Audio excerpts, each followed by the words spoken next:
This is the One Girl Revolution podcast, a podcast that highlights the stories of world-changing women and girls across the country.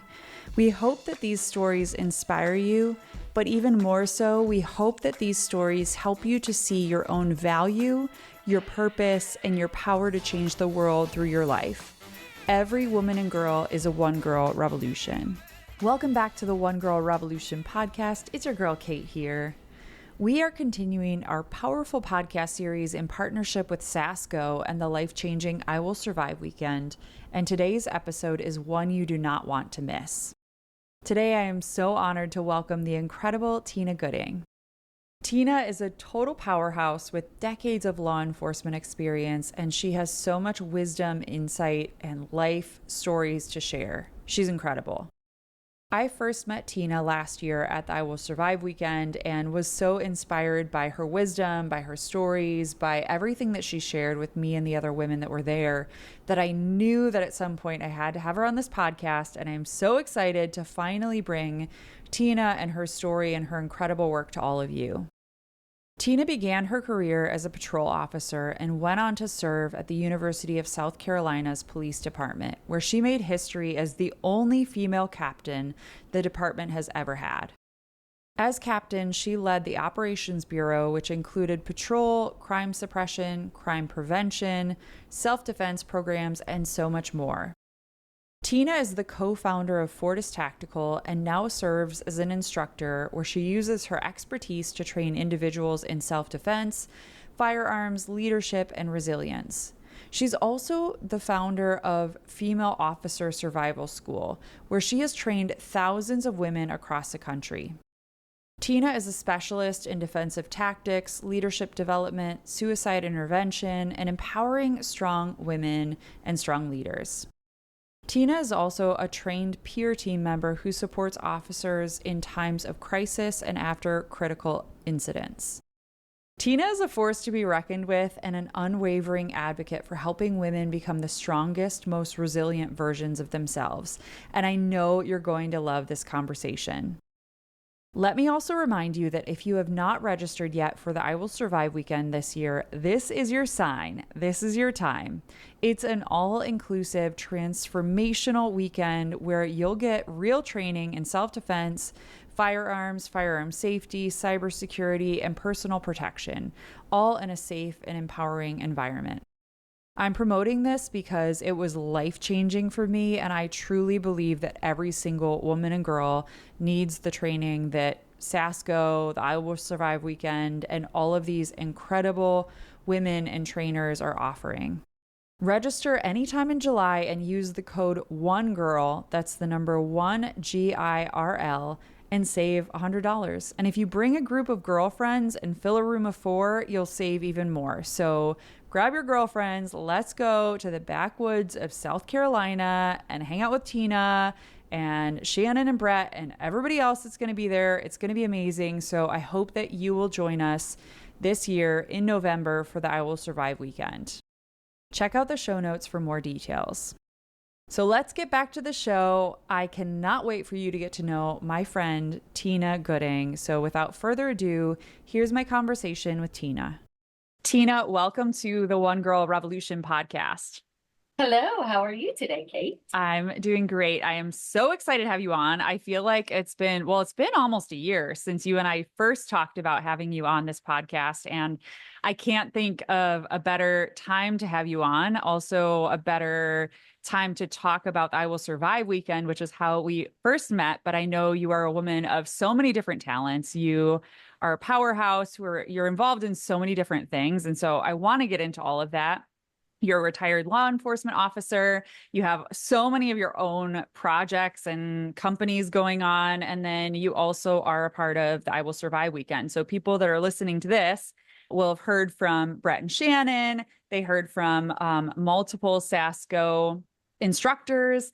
And now I'm excited to have you on to talk about your story and share a little bit about who you are and your journey through this life. And we'll of course talk about the I Will Survive weekend too, because I think it's such an event that you and I are just really passionate about, and I want every single woman and girl to go to it. So before we get into all of that, I would love to rewind, Teena. I would love to hear just a little bit about who you are, where you're from. I know that our listeners are going to want to know a little bit about your background and your story, maybe a little bit about your story before you got into law enforcement, and then maybe the story that led you to get into law enforcement. What made you want to become a law enforcement officer?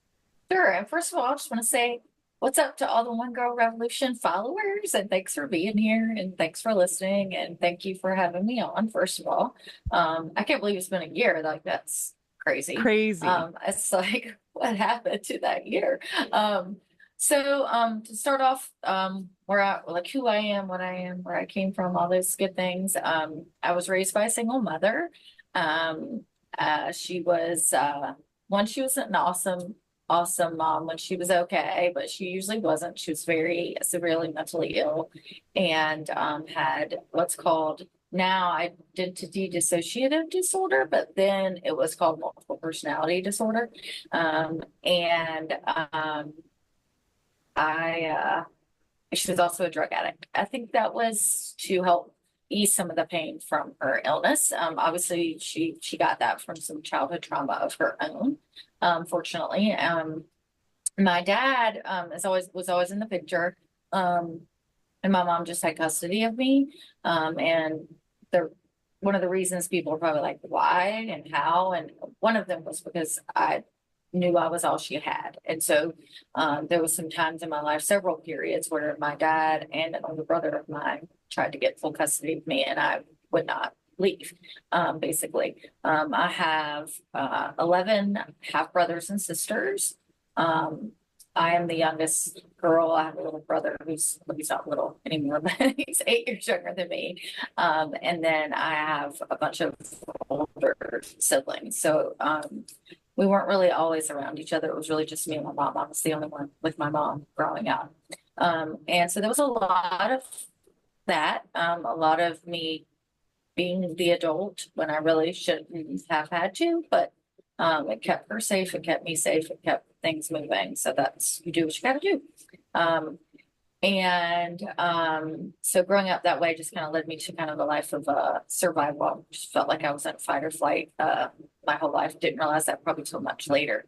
And that led me into law enforcement, which is so funny, but I felt kind of very out of control growing up. And that job seemed to be one where you were in control. Because of my childhood, I kind of turned into somewhat of a control freak, you could say, where I like to control things, my environment, things that are happening around me. And so I think that's what led me to law enforcement. The other thing, though, was that I had a lot of interaction with law enforcement growing up, where my mom would be trying to hurt herself, kill herself, and I couldn't stop her. And so I would call the police to come and help. There were some good interactions. There were also some not so good interactions. She would become very violent, and of course, cops don't like that, which I understand now. Then I didn't quite understand it. And so there was also this feeling that I wanted to bring a perspective to law enforcement that I could help someone who was struggling in that same situation, maybe, and be the person that maybe I didn't have at the moment. And it seemed like a really good idea at the time. And it was just, I didn't have law enforcement. My uncle was a police officer, but because my mom was so sick, a lot of times the family would distance themselves because of boundaries, which I'll talk a lot about later. And understandably so. So I didn't really grow up knowing any cops or anything like that. That wasn't like in my family. So there wasn't any of that then. Turns out later, my uncle and I would get much closer, and he would tell me a little bit more about his career, but back then it really just wasn't there. And so at 17, I moved out of my house in the middle of the night because I knew that the guilt trip she would put on me would be too much for me to handle emotionally and psychologically. So I had to leave without telling her. and just kind of couch surfed for a little bit. I don't really know how long. I know that sounds weird, but trauma. There's parts of my childhood and growing up I just don't remember. And so to tell you in a time, I have no idea. I just know that right before I turned 21, I walked into police department and was like, "Hey, can I be a cop?" And they're like, "We kind of need a girl." So yeah. And so that's what started that. I love stories like that too, Teena. It's like when you have experienced so many different things through your life, right? Growing up in having experience, not always good experiences with law enforcement, but then being like, all right, like I'm going to try it and go and do that. But I'm sure, you have 26 years of experience, over 26 years of experience in law enforcement. And I'm sure there are so many moments that you can point to where the experiences that you went through up until you were 17 really influenced how you handled the different situations you were while you were working in law enforcement. It's funny because sometimes I would be very empathetic, and then there would be other times that I would be totally, someone would say, like, I had a rough childhood. And I'm like, really? That's what you call rough? Like it was almost like this pendulum swing where I would have supervisors be like, you need to be more empathetic. And I'm like, well, they don't really have anything to be whining about, So it's so funny because I think sometimes we think lived experiences will make us more empathetic, where sometimes lived experiences actually makes us less. We're just kind of annoyed by sometimes that. And I think I come to find that now, and I think it's kind of humorous because people would say that, and then I'm like, no, I'm not really that empathetic towards that because I'm like, get over it, move on, do what you got to do, kind of thing. That kind of mentality that's for some people that's not beneficial for them. They need someone to sit and listen, and so sometimes it's harder for me than some people think it should be. Well, it makes you realistic, right? Because you can also see through people's BS where it's like, all right, like, let me tell you about my childhood. Like you think you had a bad childhood. Let me tell you about this. And so setting people straight, I think there's like a fine line or a balance there, right? Where you want to be empathetic to people, but also you have to be realistic. And like working in law enforcement, right? Like you have a job to do and you have things to get done. And so you can't just empathize with every single situation. You need to be able to figure out like what are the situations that you need to empathize with and people that genuinely need help or need, because there are situations too where somebody just like needs someone to listen to them or needs a connection to get out of a bad situation, right? I'm sure you have so many experiences with that where it's like sometimes we all just need somebody like to help us for a second. And but being able to like read through the situation and say like, all right, this is a person that needs empathy and support and maybe a helping hand. And then this is a person that needs to get it together and take care of their situation. Yeah, I think, and I think training has helped me a lot with that. Age has helped me a lot with that. I think with age, everybody knows comes some wisdom and mistakes and reacting in a way to some people who I cared about in a way that wasn't good for them. And growing up and realizing that it's not always about me.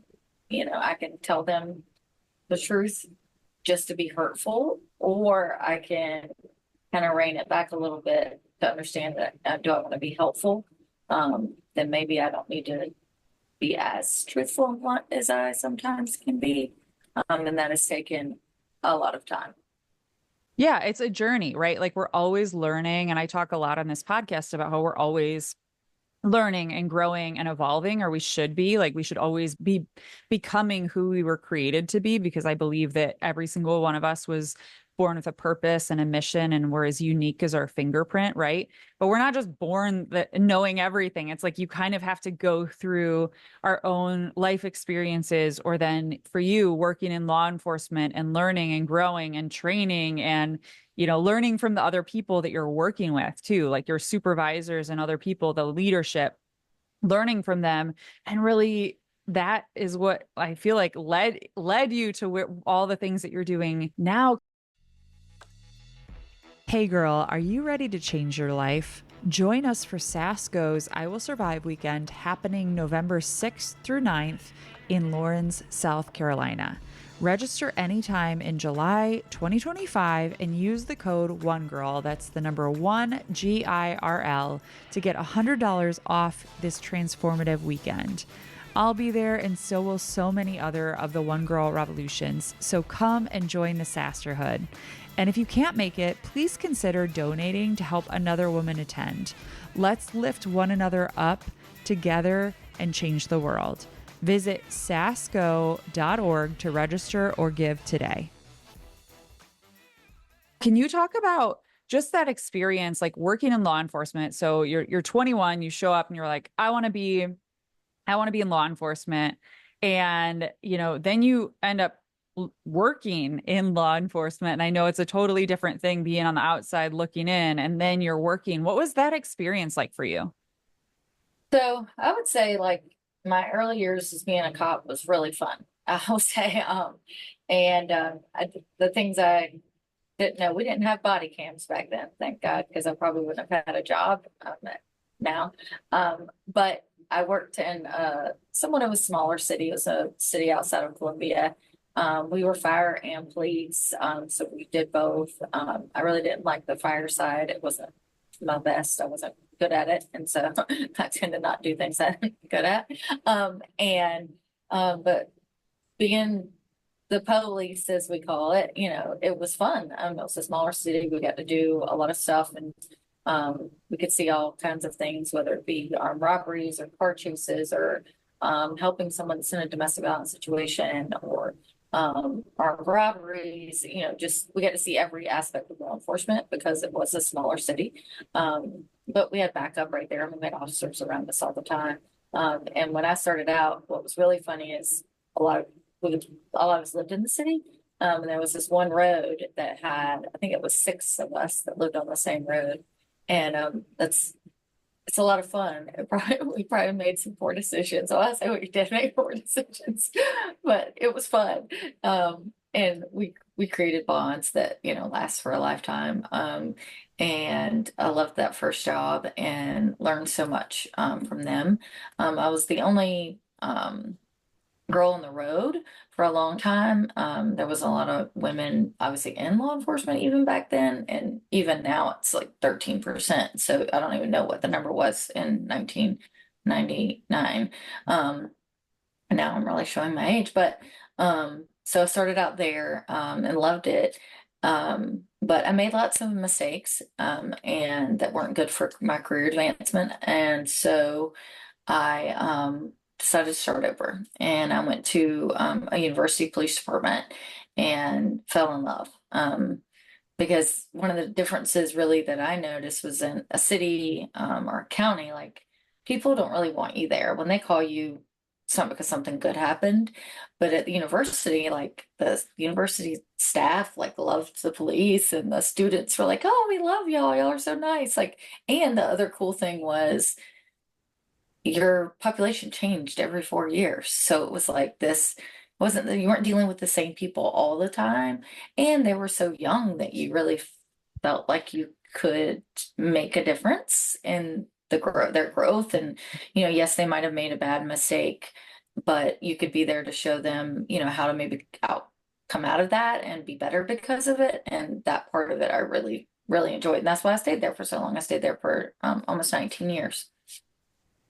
Yeah. And even and it's finding your space, right? Finding the place that really fits who you are and what you stand for. And I think that's so many different careers, right? People that are listening to this and maybe they're working in a job and they don't feel like it's the right fit.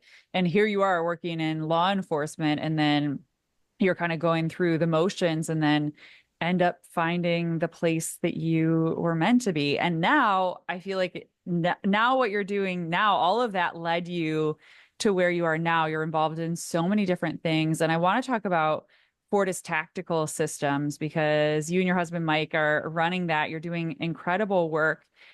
Talk about that. Talk about Fortis Tactical Systems. So kind of what happened when I was at the University Police Department, I really got involved in a lot of training. I wanted to teach. And so I became a firearms instructor and a defensive tactics instructor and Krav Maga instructor. I started the self-defense program there that is a lot like SASSGO teaches, in 2005. And so I fell in love with teaching, and became the captain over operations, which is like the patrol side of it. So I was the first female captain there, and loved that was still what I wanted to do. Even as a captain, I was still very involved, and I wanted to be there with all of them and teach and learn from them too. And so that kind of was like the springboard to a program called Female Officer Survival,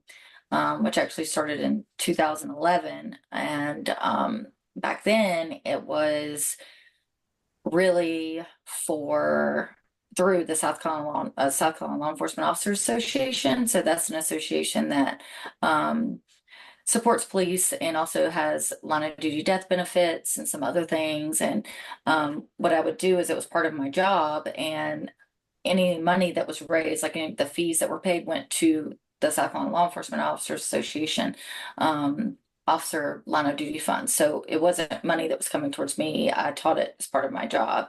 But what ended up happening was it became kind of bigger than that. And so when I knew I was going to kind of look at retiring or become later in my career, Mike and I, my husband, talked about making it a business. And so, gosh, what year was it? I had to write it down to make sure I remembered. In 2021, we formed our business called Fortis Tactical. And Mike actually came up with the name. I had nothing to do with it.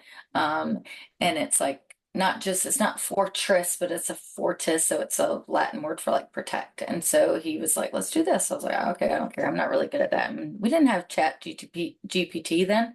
Now that tells me everything I need to know, but we didn't have that then. And so, we put it into a business and got an LLC and all those things, that businessy things that aren't fun, and took female officer survival on the road, and started teaching it at the Sawmill, which is in Lawrence, which you know of because you went there for I Will Survive. And funny enough, around that same time is when Shannon and I were talking about like doing this training. So Shannon I met because she taught self-defense at the university that I worked at. And so I would go into her classes and talk to the young ladies that were in her classes about just cop stuff. Like, I'm a familiar face, a name, here's my number. If something happens, you can always call me.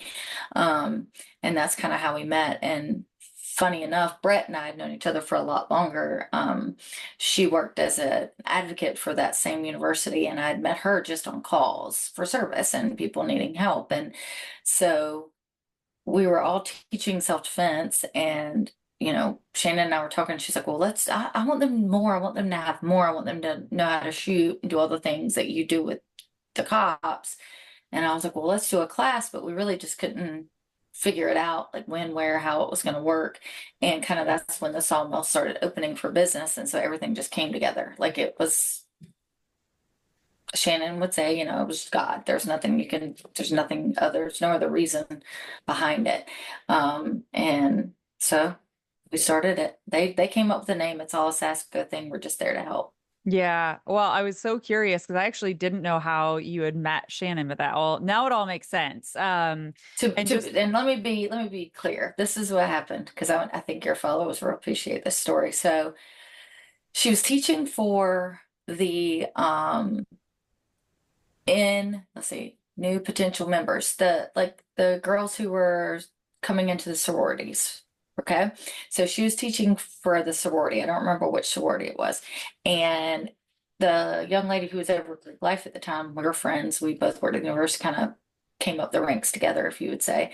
And she called me and she said, who is this person teaching to, we'll just say it was Delta Zeta. And I was like, I don't know. Why? And she's like, well, why aren't you teaching it? I was like, because I didn't know about it. And she said, well, I don't know who that is. And I said, well, I don't either. She said, well, you need to go find out. And I was like, you got it. I'm there. So I just showed up and was like, who are you? And Shannon was like, hi, can we be friends? Because that's Shannon, because she loves everybody. And I was like, I mean, that's weird, but okay. So I stayed and kind of helped. And she's not a cop, never been a cop. So, my perspective on some things is a little different. And she just was excited about that. And she's so just loving and welcoming. And so she was like, and what do you think about that? And that was kind of our first interaction. So what really wasn't a great first meeting turned out to be a really great friendship. So Well, yeah, it's a great friendship, and it's really opened up a world for so many women who have gone to the I Will Survive weekend. And I've shared on this podcast, and I know I've shared with you and Shannon, it was transformative for me. And I think that's everything that you're doing, whether it be the I Will Survive weekend or Fortis Tactical, like you're opening up people's eyes to this whole new world. Some people, of course, especially that you're working with, like maybe they have a firearm background, or maybe they've taken Krav Maga. Maybe they have a little bit of that, but no matter what, there's so much more that we can learn about the world and also how to protect ourselves. I shared the story with Shannon and Brett about after the I Will Survive weekend. Teena, I don't think I've told you this, but I was at the airport because I, had to fly back to Detroit. And I was sitting on the floor. I was so tired, right? Because it's like 3 days. And I know even for you as like the instructors, like you're just exhausted emotionally, awesome. physically, you're pushing yourself in all these different ways. And I remember sitting on the floor, and I had gotten a Shake Shack burger and fries. And I'm like sitting there, like looking like I would hurt someone if they even like acknowledged my presence. I was so tired. And I felt like Jennifer Lopez in Enough, like at the end of the movie after she kills her husband. And I'm like, that's how I describe it to people. I'm like, you got to go to the I Will Survive weekend, because no matter what, and this also goes to all the different trainings that you do too, because I want to make sure that people, know that they can reach out to you if they're interested in working with Fortis Tactical, or, working with you in any way. Like there's so much that we can learn, and it's so empowering to know your power and know, like, in these different scenarios, how you protect yourself, and I love that I Will Survive weekend, how they walk you through. And I'm not going to do any spoilers for people because you got to go and experience it, but the different kind of trainings that you do, where it's like, if this happened, we'll say if somebody pulls a gun on you, how do you get out of that situation, right? Here's the scenario. Most of the time, women especially are not trained how to get out of those situations, right? And so there's so much that we can learn as women, as girls, to feel empowered and to walk through the world. Like how I was sitting in the airport, like I would hurt somebody if they even acknowledged my presence. Not that you want to walk around like that all the time, but feeling so confident that if something were to happen in whatever worldly scenario, that you could protect yourself, or at least try. And, as much as the physical stuff and the firearm stuff that happens at I Will Survive and the other trainings that Mike and I do, it's almost even more, it's more even, I want you to feel confident in your own gut instincts or your decisions, the ability to trust yourself is so important. And I think we grow up so much like looking for other people's, like, for them to like us. And I think that's been just a world, I think society as a whole are trying to fit into those norms that have been created for women, especially. And that's one of the things about the Female Officer Survival School and the Strong for Will, which is women in leadership lessons, is that it's not just the binds that have been put on us by society. It's sometimes we put them on ourselves, or we think this is how we're supposed to be because it's the way it's always been, or whatever, or because our moms were that way, or they weren't that way. And we have a tendency to need permission, I think, is for some reason. I don't know where that comes from, but it's like, I can tell you, Kate, you can say that to somebody and that's okay. And you're like, oh, okay, well then I'm going to go do that. Mm-hmm. But if nobody's told you that and said, no, it's okay to do this, or it's okay to not do this, or it's okay to be this way or say this way, or whatever it is, you don't know that that's okay. And so that even more to me, when women leave I Will Survive, it means so much to both Mike and I, is that it's not just they know how to shoot. Okay, good. That's good. But it's also just going through this life with this confidence of, I'm going to do this thing. I'm going to do this hard thing. I'm going to do it scared, and I'm going to do it anyway. And I think that's even so much bigger. It's hard to explain. And I think you're trying to do that. And I think until someone sits through it and they see it and they feel it, it's so hard. It's just hard to explain. It is very transformative. It's for not just for y'all, but it is for us. I mean, I've made so many good friends and look up to so many of the women and girls that have come through I Will Survive, that some that have been through some really bad stuff and some that haven't, but they still did the scary thing. And now hopefully they won't have to go through some of those traumatic experiences. So. One of my friends who's like in the health space always talks about bio-individuality, right? How we're all individual people. But even I think about these different experiences and so many, all of the people that you're training, right? Whether it be with Fortis Tactical or Female Officer Survival School or the I Will Survive weekend, it's so individual, right? Like what you're going through and even your experiences. And even if at the beginning of any of your trainings, you interviewed each person and knew as much as you possibly could about their life stories, or they wrote a memoir and you read the book and then you just went to train them, there still are going to be aspects of all of our lives that come to the forefront and in ways. And I know you and I even talked about it when we were at the I Will Survive weekend, because there was stuff that came up for me that I never even like imagined would, and it's so beautiful and so important and so powerful for all of us.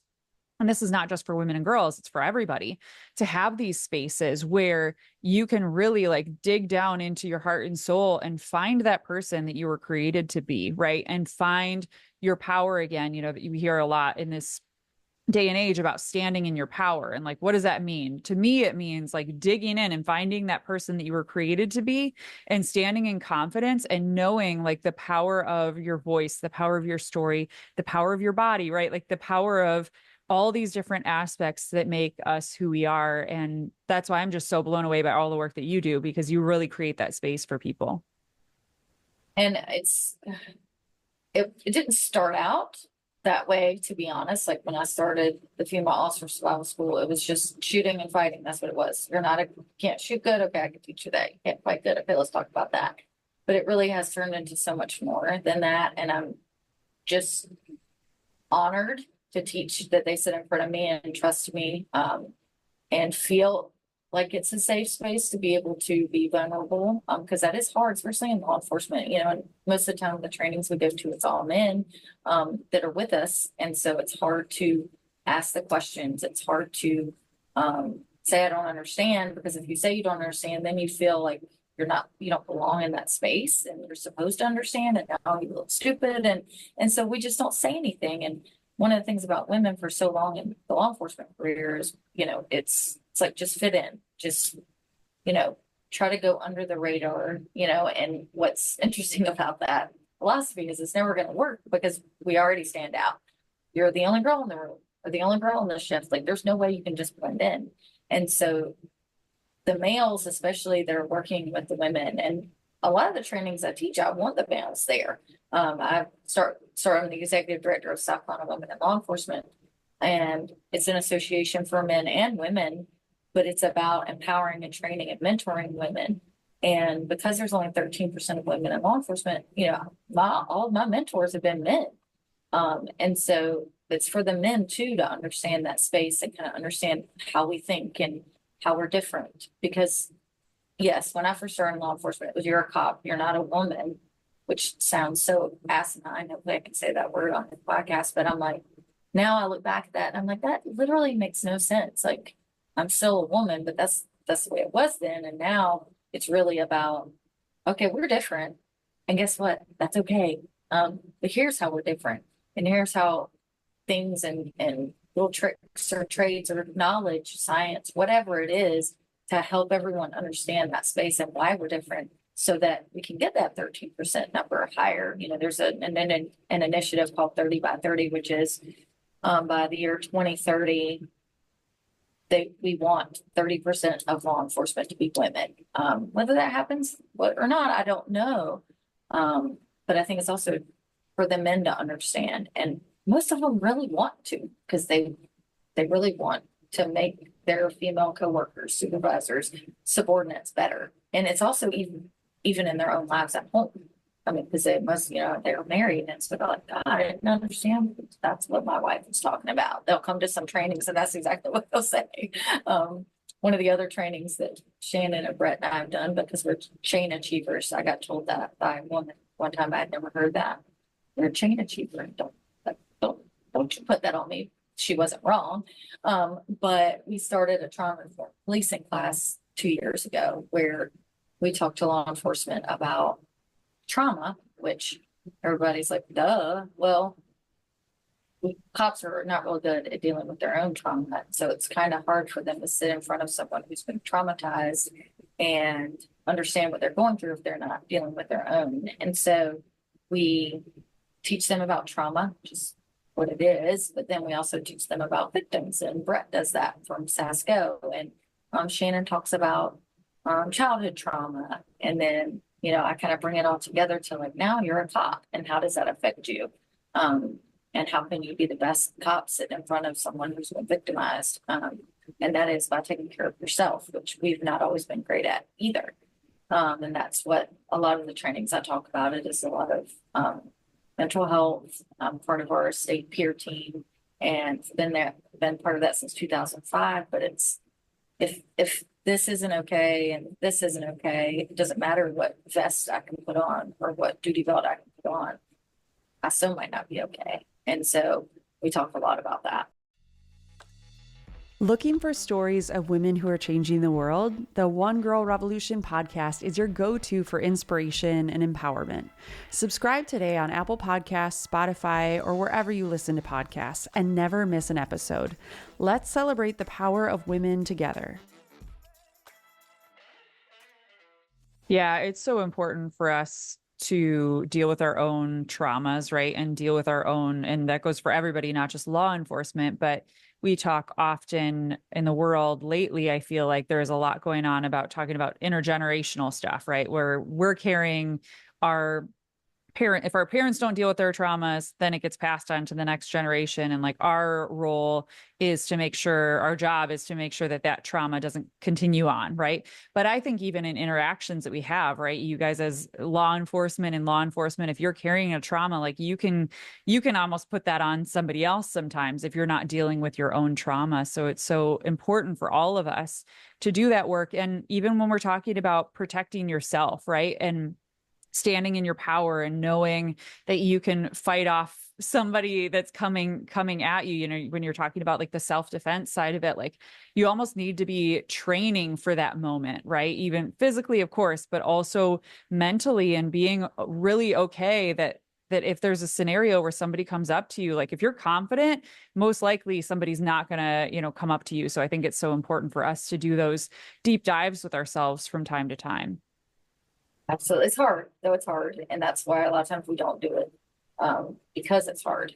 But to live your best life is to know yourself, like what is your personality? How do you respond to stress?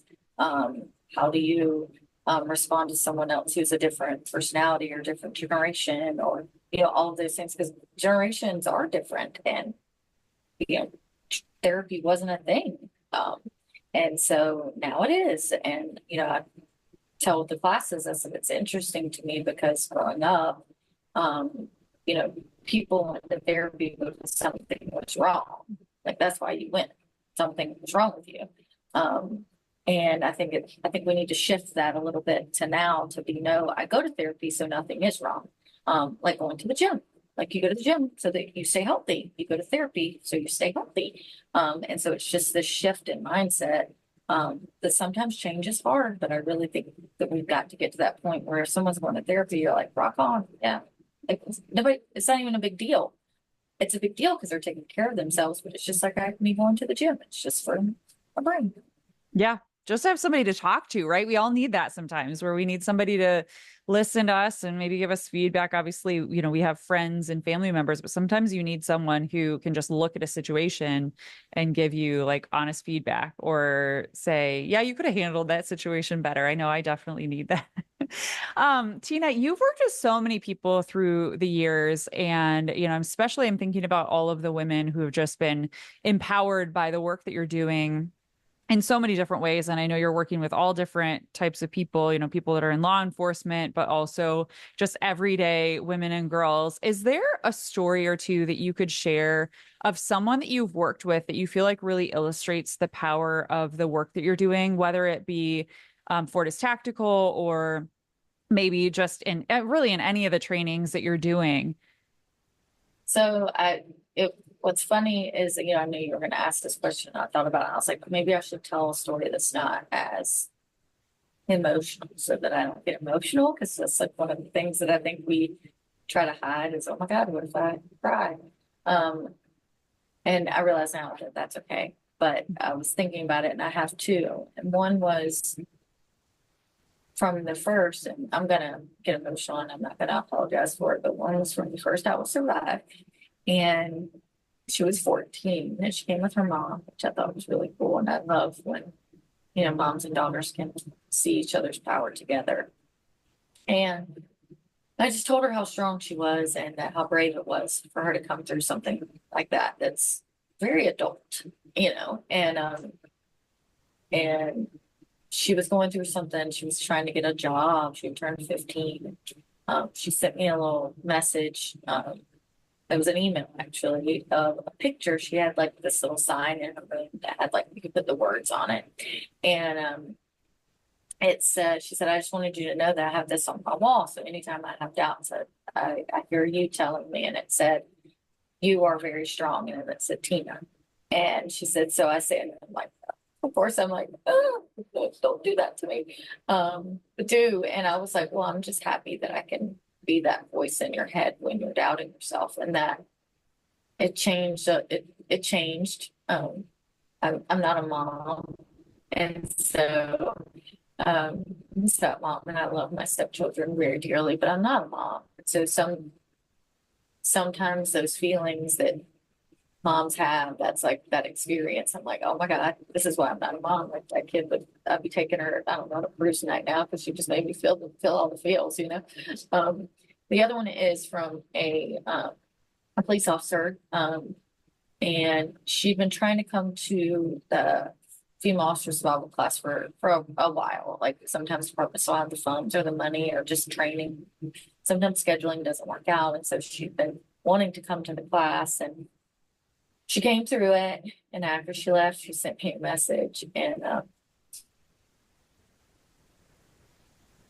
she said, I was really in a dark place and I had really come close to taking my life. But then I had this class to look forward to. So I did it. And coming through the class, she realized how special she was and how many reasons she needed to stay here. And she's still here and she's thriving. And those are the stories. Anytime I get tired or I don't want to do something, or the stuff just gets every kind of fuzzy, and things get out of perspective. I think of those things, and I think of what an honor it is for them to have told me those things, and for me to know that while I'm still here, to know that I have made a difference in their lives. So, well, that one. I mean, I'm getting emotional over here, Teena. It's so powerful. And there is such a crisis when it comes to women and girls. And I don't feel like I'm figuring it out, and it's been put on my heart. And I know you see this and experience this every single day, but women and girls not seeing their value, not seeing their purpose and their power, right? And we can all have these moments, right, where you just don't feel like anybody's listening. Like, are you hearing me? Like I'm struggling, or I think about even stay-at-home moms that are just serving everybody else, right? Like they're not going out and about and doing fun things, but they're serving people. And sometimes women, we can just get lost in the shuffle, like where we don't have these moments where we see our value and our purpose and our power to change the world, but also like just our power to be who we were created to be. And that's such a powerful element to the work that you're doing, because, and I can just speak from experience, even being at the I Will Survive weekend, like you're with this group, right? Going through the trainings, but there's also like such a personal, like these like intimate moments almost, you know, where you're like working with the different trainers and it's like you almost feel like you're in this moment, just you and one other person, and like working on your power and how, I don't know, like finding elements of yourself that you never existed. And so both of those stories, I think it's so, they just illustrate that, where it's like these women feel seen and heard and loved in ways that maybe they never have been before. And, you know, I haven't cussed on here, which is a miracle, by the way. That's, it's funny because sometimes when I do that, that's just what I say. And, I, the way I talk. And, I think sometimes people get offended by that, but I'm like, well, the bad guy's not gonna be polite and tell you to please come with me, man, you know? So I tried, you know, I'm like, you're getting, this is it. You gotta take it. Of course, I'm never cussing at them, but I, you know, usually say some words to them and it's like, you are so fucking powerful. And it's okay to say that. Like it's an adjective, and to feel it and know it. And I can tell you that over and over again, but I'm going to tell you that until I can see it in your eyes, and now you know it. And that's when it's important. Yeah, I feel like that needs to be a bumper sticker. So Fortis Tactical should or One Girl or SASSGO. Maybe we all need those bumper stickers because we just need to be reminded of that. But yeah, sometimes it takes time, and like you have to, each person, you can't force that upon somebody, right? Like they have to find it themselves, but it's so important that we hear that and know that and recognize that. And so, I mean, there's just so much work to be done, but you are doing it and SASSGO is doing it, and we're trying to do it here at One Girl Revolution. Teena, I'm so curious to know, for you, you have accomplished so much, you're accomplishing so much, you're empowering women and girls every single day through all the different work that you're doing. If you could get to the very root of why you do what you do every single day, what the driving force is, because I know there are some days where it's really hard and emotional and physically taxing, emotionally taxing. But if you could get to the very root of why you're so passionate about the work that you do, what would you say that root is? I think it's several things. I think, you know, like you say, it's a kind of like a tree of life. So I know that there's probably a one root because of something else, one root because of something else. I think some of them would be I want to be the person, especially for the female cops that maybe they didn't have um, a, a mentor or some, you know, someone who's been through what they're going through, to be able to tell them that yes, this is acceptable. No, this is not acceptable behavior in law enforcement culture. I want to leave the world better than I found it. If I can make a difference in just one person's life, then I'm okay with that. I think my life was so chaotic and for a lot of reasons, and I like thrived in that. It was a lot of self-sabotage, because it's like there's not all this crap going on around me. I didn't feel okay. That was not normal, and I didn't like it. So if there was not a bunch of crap and drama, then I created that crap and drama.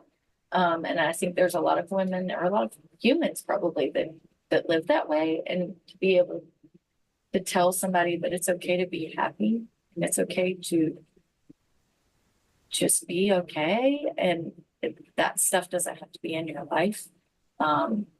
It takes work and healing, but also you're not the smartest person in the room. That takes a lot when I learned that. I'm not the smartest person in the room. What are you talking about? Because I think I am being funny, but I know I'm not. And we all need other people. We can't do this life alone. If you're at the end of your life and you're standing on the mountain by yourself, then you failed. You know, like, yeah, I can climb up that mountain really fast, but what about everybody that's with me? And that's one of the other things is you can't do this alone, and it's okay to ask for help, and it's okay to need help.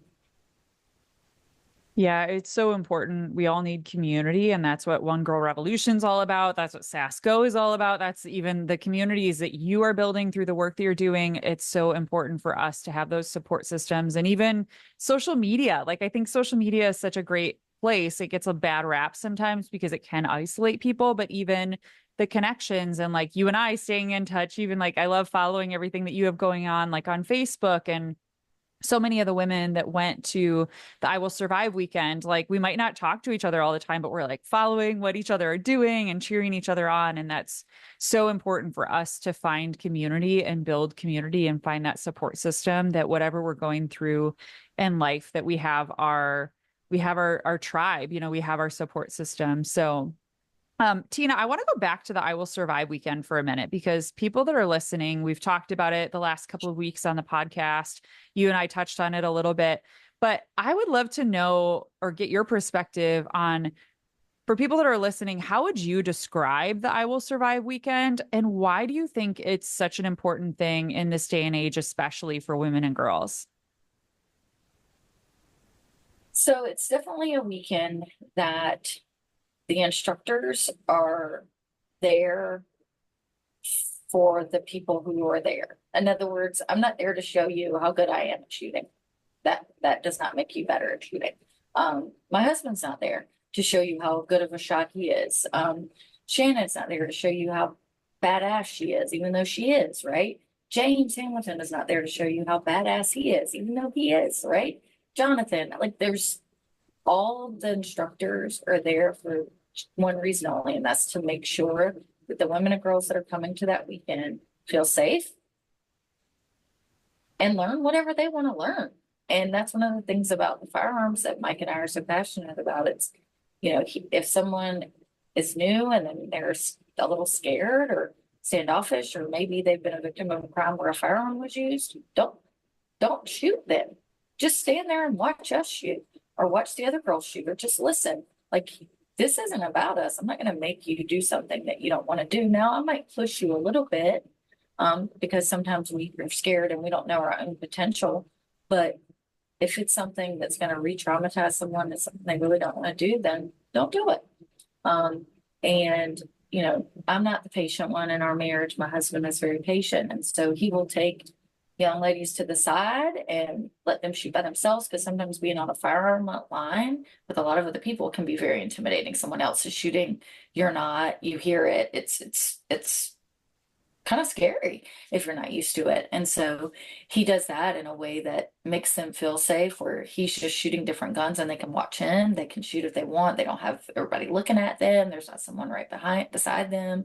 And it is a weekend where you can come and feel safe by making yourself safer, by understanding and knowing, one, what you're capable of, which is a lot more than you think you are capable of, and just asking questions, because I think sometimes we don't ask the questions, and there's a lot of times that we'll just say something because we know somebody's thinking it, and then somebody's like, "Yeah, I was thinking that." We're like, "We know," and so it's. Plus, my husband and I are kind of funny together. We married 20 years, so we play off each other, and I think the attendees get a kick out of that. And just having fun, knowing that it can be a very serious training, and can be very dangerous, but you can still have fun and be safe. And that's the environment I know that we like to build on the firearm line anyway. And that everything just comes together so well. I think, Shannon and Brett are so open to feedback, and having James on the team and Jonathan on the team, it is not just one, and Terry Talley, like it's not just one thing that makes that difference. I think it's everything together that makes it so transformative. Yeah, it's such a holistic approach, right? Just to women learning how to protect themselves in so many different scenarios, whether it be cybersecurity or personal security or firearm safety and firearms, learning how to protect yourself in any possible scenario. And I'm so excited to come back this year because I feel like I learned so much, but now I'm excited to come back and learn even more, right? And learn from the people that are there too, because even all the attendees, like they bring their own experiences, they bring their own stories. And I feel like even with that, this sisterhood is created, right? Where we're supporting one another and walking with one another through that experience. And a shout out to, all of the instructors, and a shout out to Mike, because as you were talking, Teena, I was thinking like he is so calm and like patient with people. And I have these very vivid memories of being out there for the first time, on the firearm line, and just how he would just calmly like work with each person. Like no matter what you were going through, it was like Mike would just come up and he'd like calmly be like, okay, like let's do this. And he'd talk you through it. And he's so great. And you and Olin, like everybody who's involved in it is just so I'll incredible. say, So can't forget Olin. Everybody give a yeah. shout out to Olin. He's hopefully going to be on this podcast. So he will be the first man on the One Girl Revolution podcast to talk about What? Lindsay. So hopefully That's fingers awesome. crossed that works out. But if it does, he will be when your episode runs, it'll be the next week. So we'll see. We're working on it right now, trying to get that. So and I'm probably going to have James on too because who doesn't want to hear from James about, all Come of his amazing on. stories. So anyways, this is just like amazing. And I'm so grateful to have you on, Teena, because you're such a powerhouse. And I'm so grateful to know you and have you as a friend and a sister, a saster. For people that are listening that want to work with you, I know that obviously they can come to the I Will Survive weekend and work with you and Mike and everybody else. But if people want to get in touch with you, to work with you, how can they work with you? I will of course put your social media. I always say that the free and easy way for anyone to get involved or support a cause is to follow and share. So will encourage everybody who's listening to follow you on social media. So I'll put your websites and your social media, but what are the ways that people can work with you? So there's several different ways. And it's anything is a go. I'm willing to try something, anything once. That's one of the things for me. I'm not a great businesswoman, so it's more about helping people than anything. So I've done anything from basic firearms knowledge, and we can even do that on a Zoom. Like I don't have to be there with you. We can do. I'm not. I wouldn't say that I'm like a life coach. That seems weird, but I know a lot about how you get to know yourself through law enforcement stuff and a lot of self-awareness and emotional intelligence. And so I do some of that. Leadership training. I taught leadership at our state police academy for several years. So when it comes to how to be a better leader, so it can be anything from one-on-one, or it could be group setting. I do self-defense as well as SASSGO does, and I've trained a lot of times there's groups of people like a doctor's office or a dentist office or realtors, all that. So just self-defense classes in general, and of course I'll travel because whatever. Um, and so we just reach out and we'll figure something out. Of course, law enforcement training, the trauma-informed policing, we're still doing that. So just reach out. We'll figure it out. We'll figure out what's best for both of us and we'll get something done. Yeah, well, I will put all the websites and ways that people can get in touch with you because it's so important, the work that you're doing. And I know that we're going to have a lot of people that are going to want to get in touch with you and follow you. And even on social media, I always say too, it's like the easy way, like just reach out on social media. And that's how a lot of people reach out to me with One Girl. It's like, hey, like here's a story, or can I connect with you on this thing? So people who are listening, I just encourage them to utilize that and reach out to you and come to the I Will Survive weekend this year and they can hang out with you and Mike. So That's right. It's so fun. And we sing karaoke oh sometimes, my Mike gosh. does. Yeah. Fire. Yeah. Bonfire night. There's so many great things in karaoke, but Teena, you are a one girl revolution. That's why I wanted to have you on this podcast. But who is a one girl revolution in your life? Who is a woman or girl that inspires you? So this question is really hard for me, because I have so many. God, there's just so many. I'm fortunate to have so many strong women in my life that one I can call and they'll call me on my BS or hold me accountable, but also that are just so loving and caring. And I am a lucky girl. I have friends from my childhood. I have friends that, in law enforcement, they're have sacrificed and worked with me to build the female officer survival school to what it is that helped me teach when I'm not feeling great. And I have, of course, people like Shannon and Brett and survivors that I've met along the way that I just look up to so much, who have been through so much. Melissa, Tracy Matheson, just the people that have really gone through it and come out the other side and are like, you know, come on, we got this together. That I can't just say one girl. That's okay. We all have armies of women, who surround us, and I think also different chapters of life, right? We have different connections with different women, and I always love that question because I'm always curious. But most women, it's like, yeah, I can't choose one. Like I just I want to talk about all of my friends and all my family. So, Teena, the last question that I always end this podcast on, and I'd like to ask you, if you could leave women and girls around the world with one message, what would it be? Hmm, that's a good one. That's a really good one. Um, I so I'm just gonna leave it simple, and I'm gonna say stop apologizing. Stop saying you're sorry when you haven't done anything wrong. Stop saying you're sorry for just existing.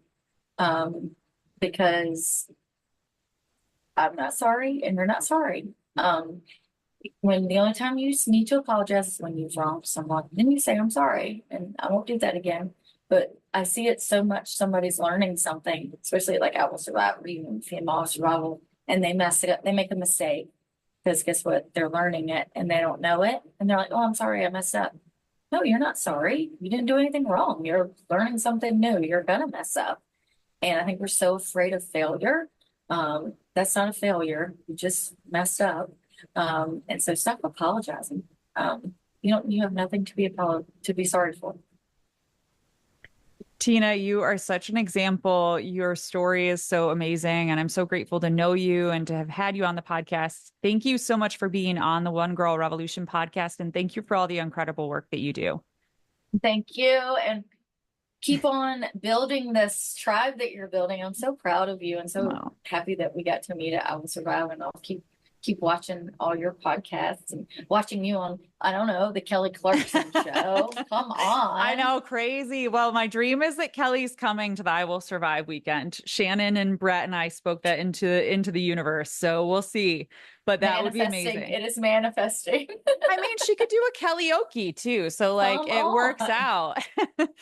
Also, you're gonna meet a bunch of One Girl Revolutions at the I Will Survive weekend this year too. Yay. So a bunch of our posse are coming. So it's gonna be amazing. Nice. For more from One Girl Revolution, to listen to all of our podcast episodes, watch our Emmy-nominated documentary series, follow us on social media, donate to our nonprofit organization, and more, please visit onegirlrevolution.com. That's the number onegirlrevolution.com.